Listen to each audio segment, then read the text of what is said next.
iba-iba yung mindset ng tao. Some people can get a 10% loss na okay sila. Some people naman 25% loss na, but they can still manage the risk. Some traders naman, they don't like to get 3% losses, 5%, they automatically sell. So that's the mind frame about the market. There's no one fit solution when it comes to making money, managing your risk, and also starting. Kasi kahit tayo, kunyari, if you start today, and then I start today, we don't have different amounts of money that we start with. Yeah, of course, mas malaki sa'yo, di ba? I have more kids. Pero okay lang, but tama yan. But I have a shorter time frame. Shorter time frame, and then the amount that you use is... No, Marvin, dami. No? That's, I think, sometimes, whenever we teach people, we actually sometimes add on to this confusion, that, like us, we never actually, that guys, Marvin and I never actually agree in many things when it comes to investing.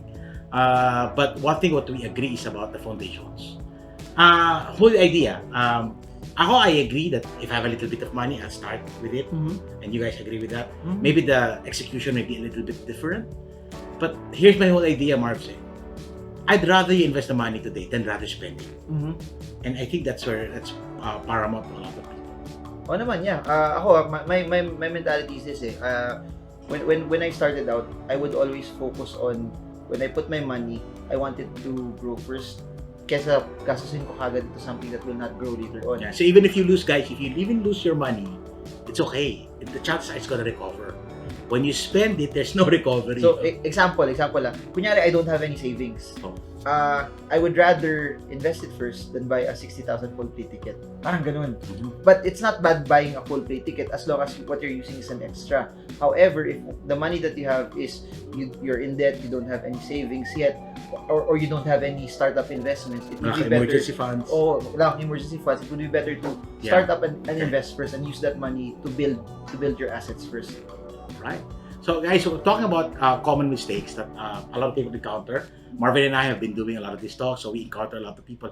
Hi everyone, this is Marvin Germo. I'm a stock market trader and investor, and I love YouTube because it allows me to share my thoughts, my ideas when it comes to stock trading and investing, because I really believe the stock market is one of the greatest ways for Filipinos to let their money grow. That if you put your money in time deposits, guess what? It really won't go down, but it really also won't go up, and you'll just be beaten by inflation. And the goal of videos like this is to educate you so that you can win and you can trade the markets with confidence. Before we proceed to the next video, would super appreciate it if you could like, subscribe, and comment, so you get to be part of this video and you get to see more videos to come in the future. And smash that bell, guys, so that you get updated every time contents like this will come out.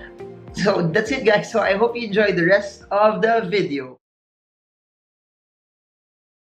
Hi, I'm Randell Tiongson, and my friend. I'm Marvin Germo. I'm with the man, the myth, the legend. Seryoso ba tayo dapat? Di naman, this is a good... Okay. I'm with the rock star. No? Now, Marvin, the reason why I wanted to do the video is that I want us to discuss common issues that people go through with investing. We always talk about investing, doing this, but the reality is more people actually don't invest, or people that do, they don't invest enough. What were your common experiences? You've been doing this for quite some time already. One of the biggest hindrances that I've seen that causes people not to invest is number one, they think they need a large amount of money to invest, or they think it's too complicated. So let's talk about first that large amount of money. Again, I also experienced that. Parang, sir, kasi kailangan, I have hundreds and thousands and millions. Where do you think that's coming from? I don't know. When it comes to investing, kasi people think that, especially in the stock market, that it's for rich people. It's for people for rich people like you. It's for people who. Galing kasi ng branding, no? Pag in stock market, I'm rich. No, or parang when they see it in movies, parang they see people that live a high profile life, or they have a large amount of money that when they buy hundreds of thousands of shares or even millions of shares. That's why they think na, it really takes a lot of money to invest. So that's one. I guess people are not really educated enough when it comes to investing.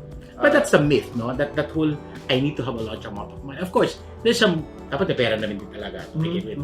If you have very small amount of money, there's really not much you can do. But I think that the big myth is, I need to have hundreds and thousands of money. And or even millions. And I like what you said. Tama rin yun na if you want to invest your money, if you start with a small amount, it won't get you anywhere, but it's a good starting point. Okay. Kasi if you have 100,000 pesos, it grows up 10%, you only earn 10,000. But if you have 1 million, it goes up 10%, you earn 100,000 Pero more. you don't have to wait until you get that amount of money before you actually start. What do you think about, I see a lot of people, ito ginagawa nila, no? They start to invest in small amounts on a regular basis, and that's their way to be able to build. Is that a good strategy, or do you want them to wait first and then invest? Or, let's say I have 5,000 today or 10,000. I'll start there. The next time I have 5,000, I'm going to add on. Would you rather them save it until, let's say, 100,000 before I do something, so I can practice diversification and all these things? Or would you be okay in regularly, every time I have money, I put in it? Okay, yeah. I'm a big believer of that you put in money on a regular basis. As against waiting. As against waiting. I'm in my mid-20s now. When I started investing, it was all about starting. You mean 20s, 10 years ago, right? It's about putting money in regular intervals, kasi later on that money will grow even bigger. But what I've seen is, if you start small with regular amounts, it builds your experience and your skill. Yeah. So and your behavior gets corrected. Your behavior, investing is emotional. It's not just about managing risk, but managing your emotions. So mga stock market analyst, mga emo din sila. That's the thing about the stock market. Iba-iba yung mindset ng tao. Some people can get a 10% loss na okay sila. Some people naman 25% loss na, but they can still manage the risk. Some traders naman, they don't like to get 3% losses, 5%, they automatically sell. So that's the mind frame about the market. There's no one fit solution when it comes to making money, managing your risk, and also starting. Kasi kahit tayo, kunyari, if you start today, and then I start today, we don't have different amounts of money that we start with. Yeah, of course, mas malaki sa'yo, di ba? I have more kids. Yes.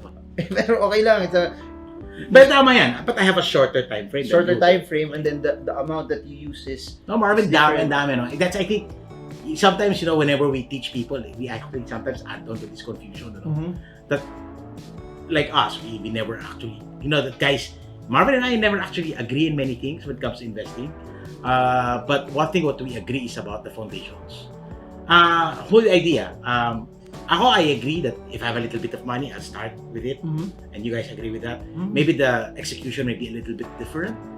But here's my whole idea, Marv said.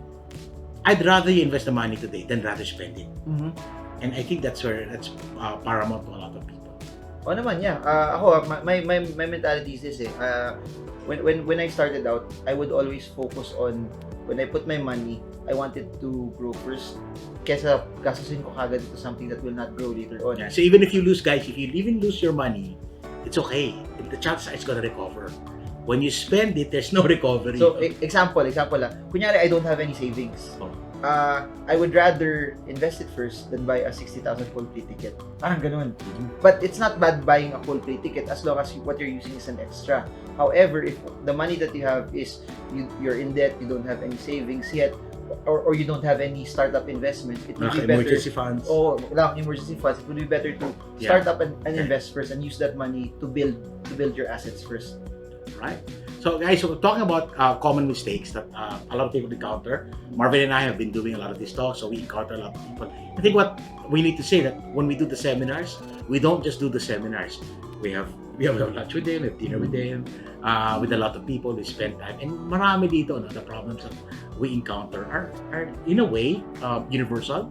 Whether you're an OFW or whether you work in Makati or in BGC, medyo may ganong concerns.